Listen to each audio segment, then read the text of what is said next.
श्रीपादराजं शरणं प्रपद्ये। सद्गुरुनाथ परमपिता परमात्मा श्री गोपाल बाबा महाराज की जय। श्रीपाद श्रीवल्लभ स्वामी लेखमाला लेखक क्रमांक 125। जगातील एक भाषा उलटी का? खरं तर उलटी उफराटी हा शब्द तसा या बाबतीत अपुराच आहे। त्याऐवजी अँटी क्लॉकवाईज म्हणजे घड्याळाच्या विरुद्ध दिशेने हा शब्द जास्त योग्य ठरेल। अँटी क्लॉकवाईज म्हणजे काळाच्या विरुद्ध दिशेने। काळ म्हणजे ईश्वर, सर्व ग्रहांची गती ही काळानुरूप म्हणजे क्लॉकवाईज आहे। संपूर्ण ब्रह्मांडच क्लॉकवाईज आहे, म्हणजे या ब्रह्मांड नायकाचा संकल्प हा क्लॉकवाईज आहे। त्या ब्रह्मांड नायकाची भाषा आहे गीर्वाण।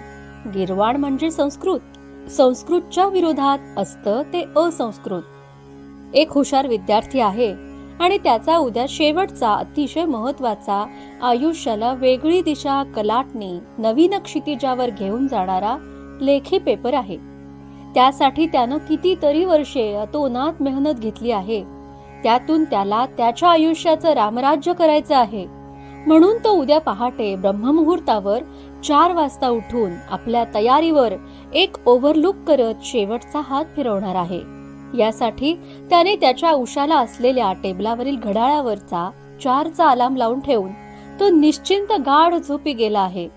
परंतु त्याच्या आसपास नव्हे त्याची मित्र म्हणवणारी, त्याच्याच रूम मध्ये पार्टनर म्हणून राहणारी, आतून असुरी वृत्ती बाळगणारे उद्या त्याचा खेळ खंडोबा व्हावा म्हणून त्याचं घड्याळ 4 तास मागे फिरवून ठेवतात, जेणेकरून त्याचं सर्व प्लॅनिंग, परीक्षेची वेळ, परीक्षा केंद्रावर जाणं वगैरे सर्वच चुकेल व त्याला अपेक्षित त्याचं सत्ययुग अवतरणारच नाही। आलं का लक्षात? जगातील आद्य भाषा म्हणजे गीर्वाण संस्कृत भाषा व हजारो वर्षांपासून या भाषेतून उदयास आलेल्या सर्व भाषा या क्लॉकवाईज आहेत। फक्त एका भाषेचा अपवाद वगळता जगातील सर्व भाषांचे लिखाण हे पहिल्या पानापासून डावीकडून उजवीकडे सुरू होते, तर या अपवादात्मक भाषेतील लिखाण शेवटच्या पानापासून व उजवीकडून डावीकडे सुरू होते। असं का ते आता पाहू। आदिशक्तीने तुळजाभवानी रूपात यजमान भवानी शंकरांसोबत तत्कालीन चिंचपूर, नंतरचे तुळजापूर येथे धाराशिव राजधानी राखून असलेल्या महिषासुराचा अंत करण्यासाठी संकल्पस्तंभ निर्माण केला व महिषासुराच्या अंताची घटिका साधण्यासाठी कालचक्र सुरू केले। असुरांचा गुरु शुक्राचार्याने याबाबत महिषासुराला सावध केले। हे कालचक्र उलट्या दिशेने अँटी क्लॉकवाईज फिरवण्यासाठी महिषासुराने अतिलोमा नावाच्या असुराची नेमणूक केली व त्याने गुप्त राहून कालचक्र उलट फिरवायला सुरुवात केली। पृथ्वीवर पुन्हा वाईट घटना सुरू झाल्या, म्हणजे महिषासुराचा अंत लांबत चालला। या महिषासुराला ब्रह्मदेवाचे वरदान होते, तथापि या वरदानामध्ये एक लूप होल देखील होते, जे महिषासुराला माहित होते। त्याला स्वतःचा काउंटडाऊन लांबवायचा होता। आता मख्येश्वराकडे येऊया।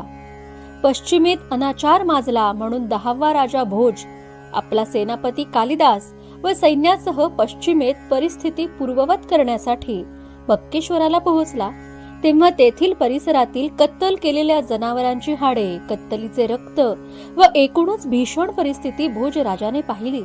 तथापि मक्केश्वराने राजाला सद्य परिस्थितीत कोणताही हस्तक्षेप न करता आल्या पावली परत जायला सांगितले व नेहमीच्या सवयीप्रमाणे मी भोळ्या भावात येथील क्षेत्र येथील जनतेला देऊन टाकले आहे असे सांगितले, जसे रावणाला आत्मलिंग दिले होते। आणि या जनतेची भाषा जी पुराणांच्या विरोधात लिहिली गेली, जिने ब्रह्मांड निर्मात्याचं कालचक्र तेव्हापासून उलट्या दिशेने फिरवायला सुरुवात केली व एकूणच जगाच्या नवनवीन क्षितिज निर्मितीचा अलार्म इतका उलटा फिरवून ठेवत आहे व ठेवणार आहे की या सुप्त अतिलोमाला सेन्स करण्यासाठी, जो उघड्या डोळ्यांनी दिसत नाही त्याला ट्रेस करण्यासाठी डोळे वगळता इतर 4 जाणीवा सेन्सेस जागृत करून कालचक्र उलट फिरवणाऱ्या अतिलोमा असुराचा आधी नायनाट करावा लागेल। तेव्हा कुठे कलियुगाच्या अंतासाठी कुरोपूर क्षेत्रात उभारण्यात आलेल्या संकल्पस्तंभावर शंबल प्रांतातील कालचक्र पुन्हा उलट्या दिशेने क्लॉकवाईज गती पुन्हा प्रस्थापित होऊन कलीची घटिका भरेल. कारण जसं ब्रह्मदेवाच्या वरदानामध्ये लूपहोल होतं, तसं ते मक्केश्वराच्या वरदानातही नक्कीच असणार. म्हणून तर काउंटडाऊन लांबवायचा खटाटोप 1500 वर्षांपासून सुरू आहे. आणि श्रीपादांनी शंकर भट्टास स्वतः सांगितले आहे की तो माझा दूरवरचा कार्यक्रम आहे. हिराचंद गोपालचंद कोठारे, दिगंबरा दिगंबरा श्रीपाद वल्लभ दिगंबरा.